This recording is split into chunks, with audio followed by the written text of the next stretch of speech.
कक्षा 10वीं गणित अध्याय 2 दो चरों का रैखिक समीकरण। आज हम पढ़ेंगे प्रतिस्थापन विधि। प्रतिस्थापन विधि में क्या होता है, एक समीकरण से x या y का वैल्यू निकालेंगे और उसको दूसरे समीकरण में रखेंगे, या दूसरे समीकरण से x या फिर y का वैल्यू निकालेंगे और उसको समीकरण 1 में रखेंगे। तो सवाल पहला है,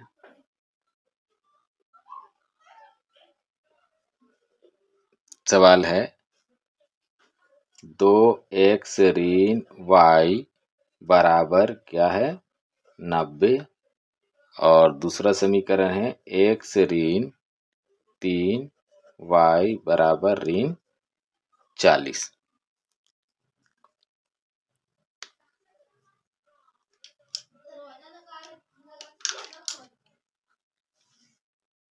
हल करेंगे। हल दिया गया समीकरण निकाय।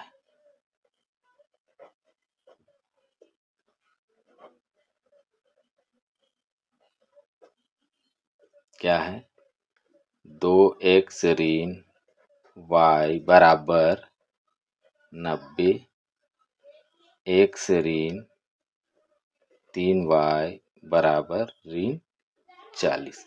ये हमारा समीकरण 1 और ये समीकरण 2 हो जाएगा। ठीक है, अब करना क्या है, समीकरण 1 से उठाएंगे तो समीकरण 2 में रखेंगे। समीकरण 1 से, समीकरण 1 क्या है 2x ऋण y बराबर 90। ठीक, अब हम क्या करते हैं, x का वैल्यू निकाल लेते हैं यहाँ से। तो 2x को इधर ही रखेंगे, बराबर में क्या दिया हुआ है 90।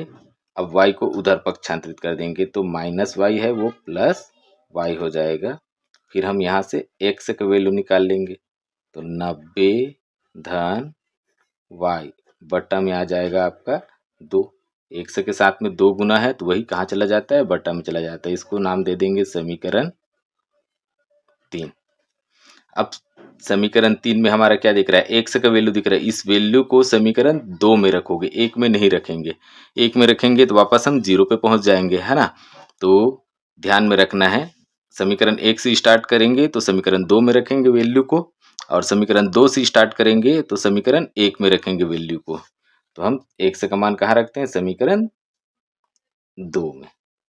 x का मान समीकरण 2 में रखने पर, तो समीकरण 2 क्या है हमारा, x ऋण 3y बराबर ऋण 40 है। तो x का वैल्यू रख देते हैं। x का वैल्यू क्या है 90 धन y बट्टा में 2 ऋण। अब चूंकि ये बट्टा में आ रहा है तो हम दूसरे पद को भी क्या करते हैं, बट्टा में रख लेते हैं।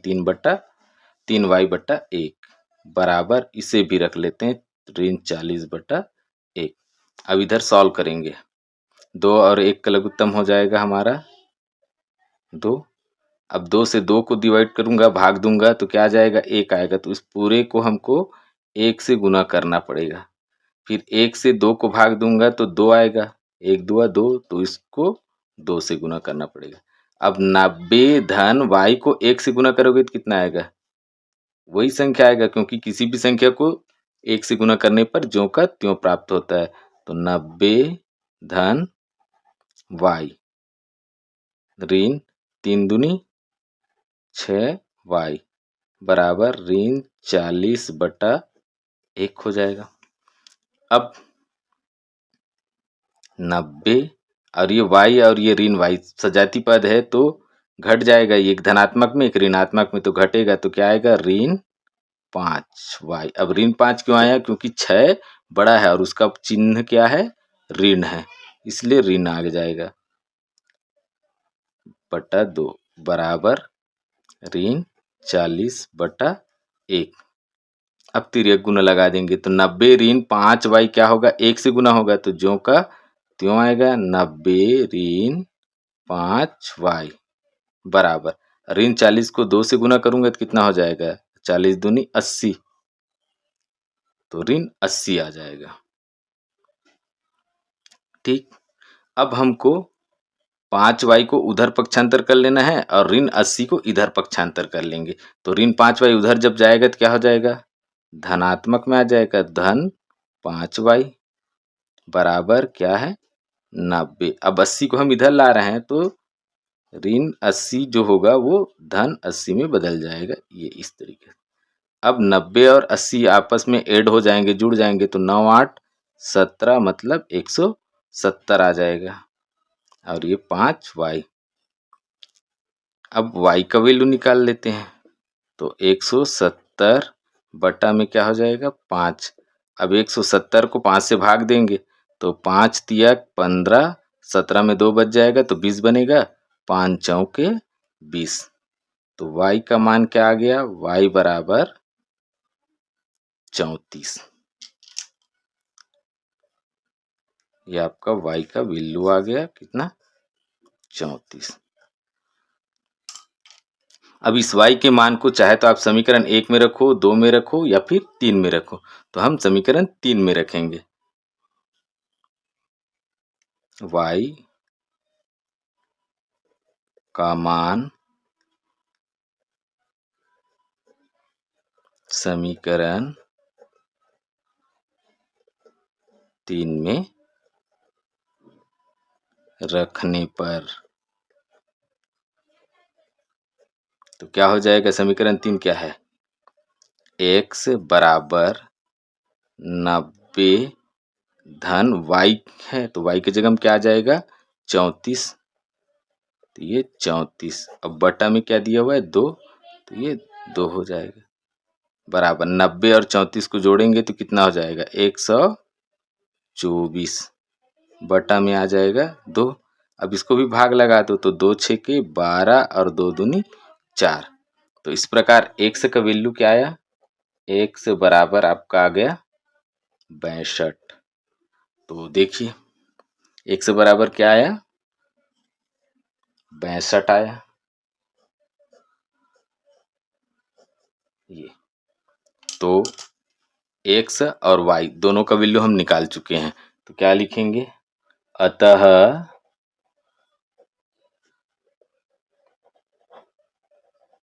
अभिष्ट हल x बराबर 62 और y बराबर 34, यही हमारा क्या हो जाएगा, आंसर हो जाएगा। ठीक, दूसरा सवाल लेते हैं। दूसरा सवाल क्या है, x धन y बराबर 35 और है 2x धन y बराबर में है 49। हल दिया गया समीकरण निकाय। दिया गया समीकरण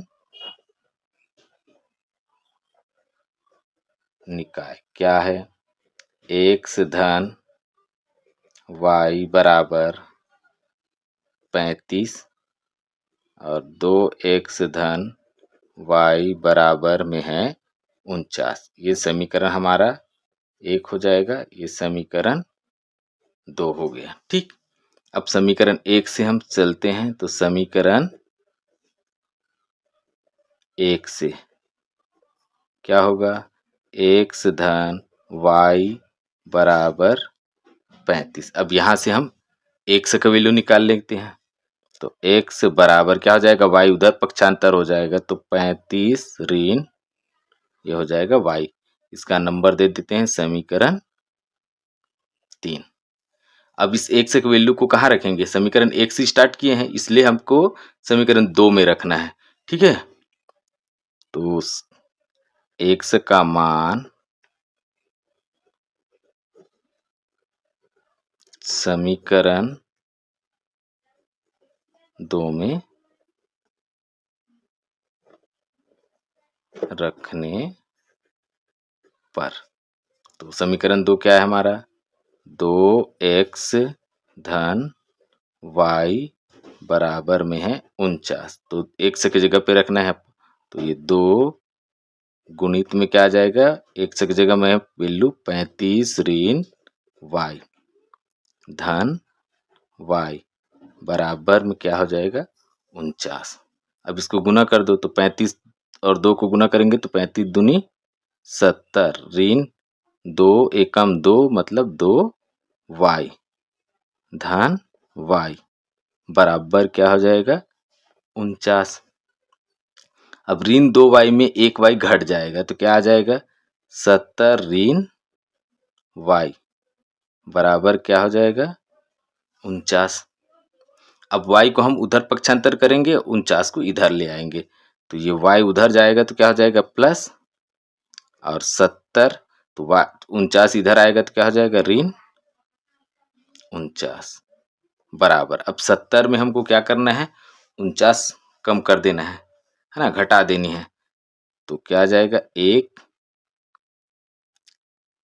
ठीक है, और 6 में 4 गया तो कितना 2, तो y का वैल्यू क्या आया 21, y का मान हमारा आ गया 21। अब y का मान क्या करेंगे, समीकरण 1 में रखो चाहे 2 में रखो चाहे 3 में रखो, तो हम रखेंगे समीकरण 3 में। y का मान समीकरण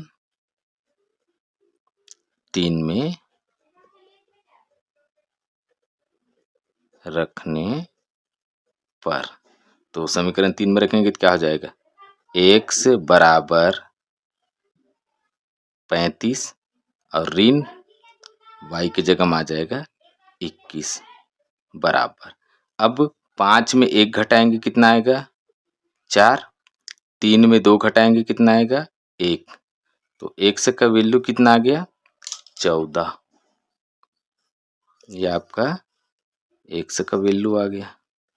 ठीक, तो हम x और y का वैल्यू निकाल लिए, ये y का वैल्यू आया 21, x का वैल्यू आया 14, अतः अभिष्ट हल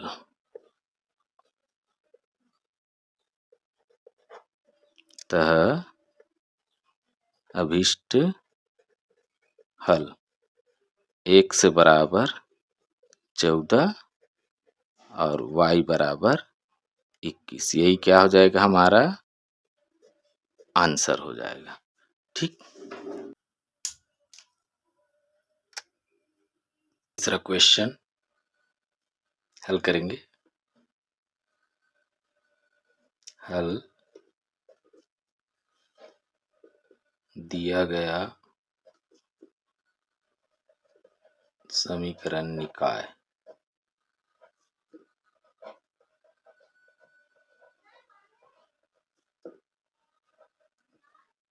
क्या है, x प्लस 2y बराबर 3, ये equation number 1, 4x plus 3y बराबर 2, ये हो जाएगा समीकरण 2। समीकरण 1 से लेंगे, समीकरण 1 से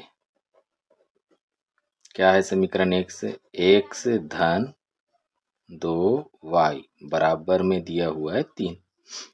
अब x का वैल्यू निकालना है तो 2y को हम उधर क्या कर देंगे पक्षांतर कर देंगे, तो x बराबर हो जाएगा 3 और 2y उधर जाएगा तो प्लस 2y है तो माइनस 2y में बदल जाएगा। इसको हम दे देंगे समीकरण नंबर 3।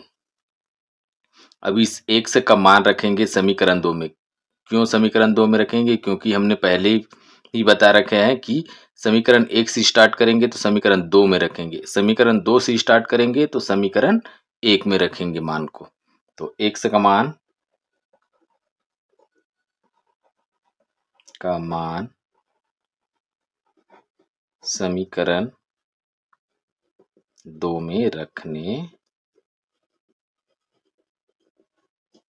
पर, तो समीकरण 2 में रखेंगे तो क्या हो जाएगा? समीकरण 2 है हमारे पास में 4x प्लस 3y बराबर 2। x की जगह पे हमको रखना है 3 ऋण 2y, तो ये 4 इंटू 3 ऋण 2y धन 3y, ये समीकरण के ज्यों का त्यों आ जाएगा वो, और ये 2। फिर 3 को हम क्या करेंगे? 4 को 3 से गुना करेंगे, फिर 4 को ऋण 2y से गुना करेंगे।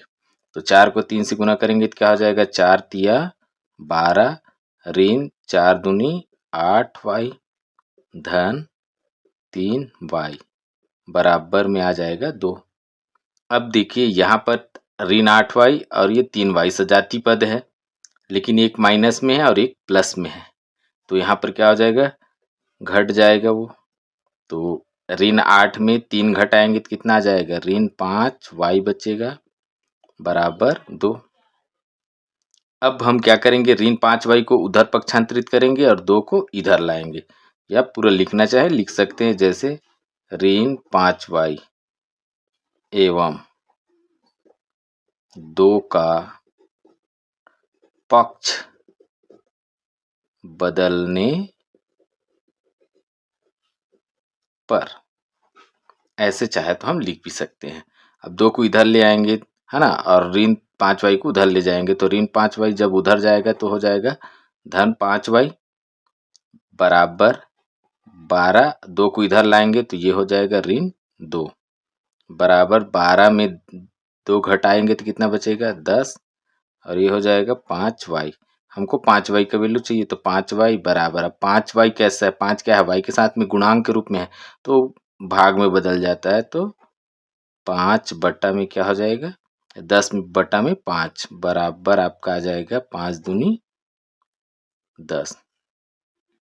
तो y का वैल्यू क्या आ गया? 2। y का मान हमारे पास में आ गया निकल करके 2। अब इस y के वैल्यू को आप चाहे तो समीकरण 1 में रखो, 2 में रखो, या फिर 3 में रखो, किसी भी में रख करके हम x का वैल्यू निकाल सकते हैं। तो हम रखेंगे y का वैल्यू कहाँ? समीकरण 3 में। तो y का मान समीकरण 3 में रखने पर,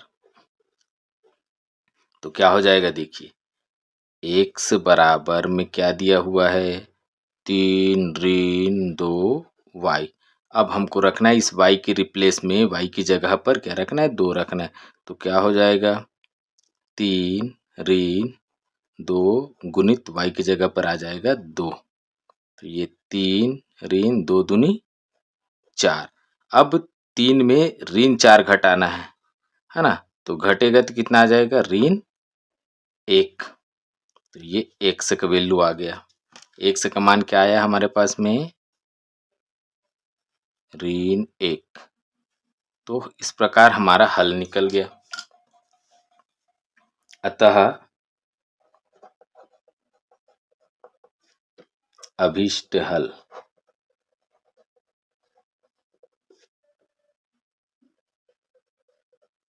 क्या हो जाएगा? x बराबर ऋण 1 एवं y बराबर क्या आ जाएगा? 2। यही हमारा क्या होगा? आंसर। ठीक है। इस तरह के सवाल को हम ट्रिक से भी हल कर सकते हैं। जैसे देखिए ट्रिक्स में हम बता देते हैं, जैसे हमारे पास में समीकरण क्या दिया हुआ है? x धन 2y बराबर में दिया हुआ है 3, और ये 4x धन 3y बराबर में दिया हुआ है 2, है ना। ट्रिक्स के वैल्यू से हल करेंगे तो क्या होगा, जैसे x का वैल्यू निकालना है तो ये x बराबर क्या हो जाएगा, ये y से शुरू करेंगे तो y का गुना, y में जो गुणांक है 3 उसको इस 3 से, कहाँ, ये 3 का गुणांक हम करेंगे गुणा 3 से, तो कितना आ जाएगा, 3 तिया 9, फिर माइनस लगा देंगे, फिर इस ऊपर वाले y का जो गुणांक है 2 उसको इस 2 से गुना करेंगे तो कितना हो जाएगा, 2 दूनी 4, फिर बटा में लिखना है यहाँ से।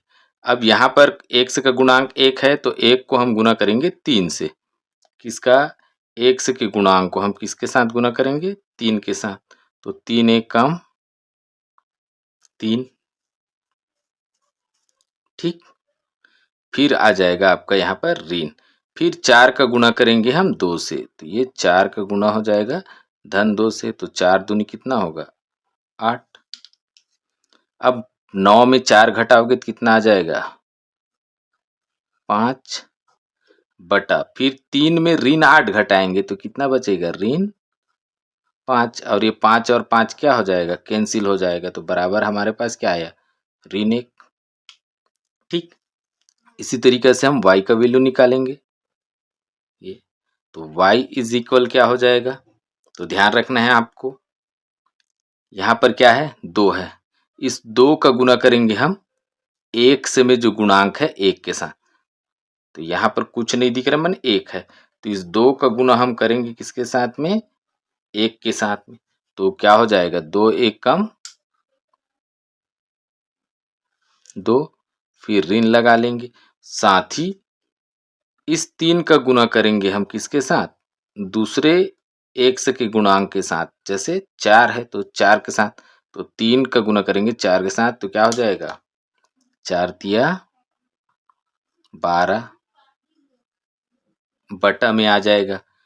अब बटा में चाहे x का पद निकालो चाहे y का निकालो, जैसे यहाँ पर हमने क्या लिखा है ऋण 3 ऋण 8 लिखे, वही चीज यहाँ पर आएगा 3 ऋण 8, इसमें कोई चेंज होने वाला नहीं है। पहली आप निकाल लो, तो इसको हम कैसे निकाले हैं, 1 के गुना को 3 से गुना किए तो 3 1 कम 3 आया, y को हम 2 से गुना करें 4 दूनी 8, तो ये आपका आ गया बराबर 2 में 12 घटा देंगे तो कितना आ जाता है ऋण 10, और 3 में ऋण 8 घटा देंगे तो क्या हो जाएगा ऋण 5।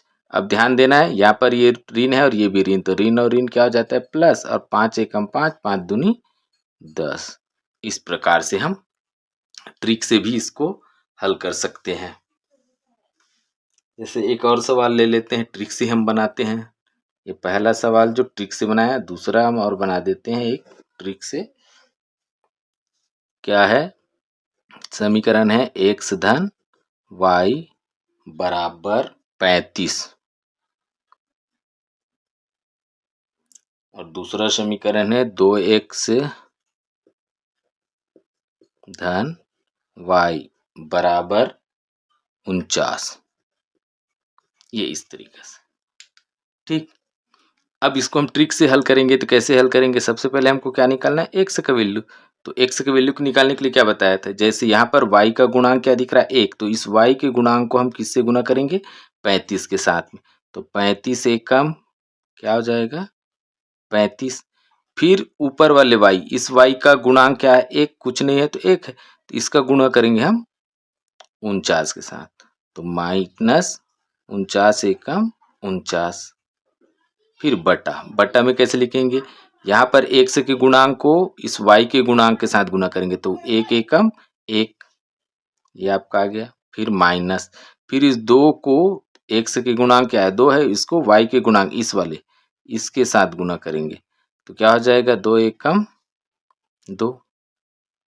अब इसको सॉल्व कर लो, है ना। 35 में ऋण 49 घटाएंगे तो कितना आ जाएगा ऋण 14 बटा, अब 1 में ऋण 2 करेंगे तो कितना हो जाएगा ऋण 1। अब चूंकि दोनों कैसा है धनात्मक है, इसलिए क्या हो जाएगा 14 बटा 1 बराबर क्या 14।